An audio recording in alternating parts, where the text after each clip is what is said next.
Hi, இன்றைக்கி நம்ம பார்க்க போகிறது புதினா சட்னி. இது ஒரு 5 மினிட்ஸில் பண்ணிடலாம். பிகினர்ஸ்க்குலாம் ரொம்ப யூஸ்ஃபுல்லாக இருக்கும். வாங்க எப்படி பண்ணுறது பார்க்கலாம். இதுக்கு தேவையான இன்க்ரீடியன்ட்ஸ்: ஒரு கட்டு புதினா எடுத்துக்கோங்க. அது கூட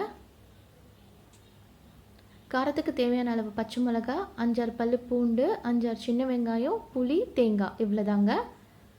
இப்போ அடுப்பில் ஒரு கடாயை வச்சுட்டு அது சூடானோன்னு 1 டேபிள் ஸ்பூன் ஆயில் போட்டுக்கோங்க.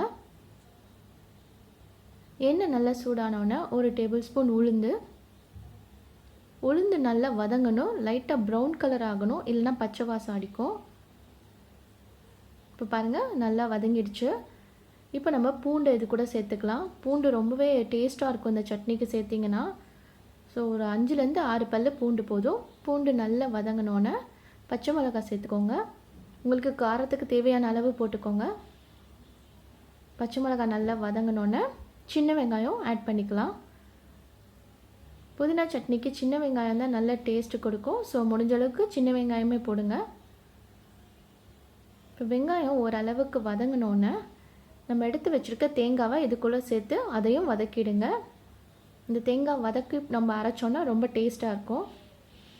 இப்போது புதினாவை இதில் சேர்த்துக்கலாம்.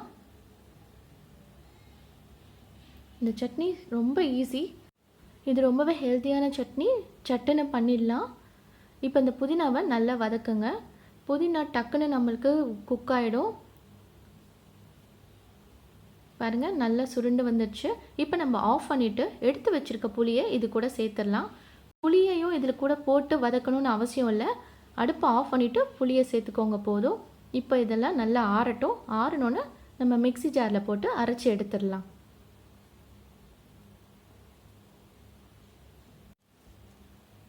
இப்போ பாருங்கள், நல்லா ஆறிடுச்சு. இப்போ நம்ம இது கூட 1 டேபிள் ஸ்பூன் உடச்சக்கல்ல, அதாவது பொட்டுக்கடலை சேர்த்துக்கலாம். இது கண்டிப்பாக சேருங்க, ரொம்ப டேஸ்ட்டாக இருக்கும். அது கூட தேவையான அளவு உப்பு. இப்போ இதெல்லாம் போட்டு தண்ணி கொஞ்சம் ஊற்றி நம்ம அரைச்சி எடுத்துக்கலாம். இப்போ நம்ம சட்னிக்கு தாளிச்சிடலாம். கடாயில் 1 டேபிள் ஸ்பூன் எண்ணெய் போட்டுக்கோங்க. எண்ணெய் நல்லா சூடானோன்னு 1 டேபிள் ஸ்பூன் கடுகு. நான் இதில் கடுகு மட்டும்தான் சேர்த்துருக்கேன். நீங்கள் விருப்பப்பட்டால் உளுந்து, கருவேப்பிலை எது வேணால் போடலாம். பட் நான் வெறும் கடுகு தான் போட்டிருக்கேன். கடுகு நல்லா பொரியணும்.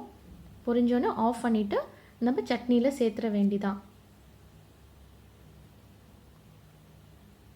பாருங்கள், நம்மளோட புதினா சட்னி சட்டுன்னு ரெடி ஆகிடுச்சு. ரொம்பவே ஈஸி, ஹெல்த்தியான ஒரு டிஷ்ஷும் கூட. கண்டிப்பாக நீங்கள் ட்ரை பண்ணி பாருங்கள். பிகினர்ஸ்லாம் ரொம்ப டேஸ்ட்டாக இருக்கும். அகைன் நெக்ஸ்ட் வீடியோவில் பார்க்கலாம். தேங்க்யூ.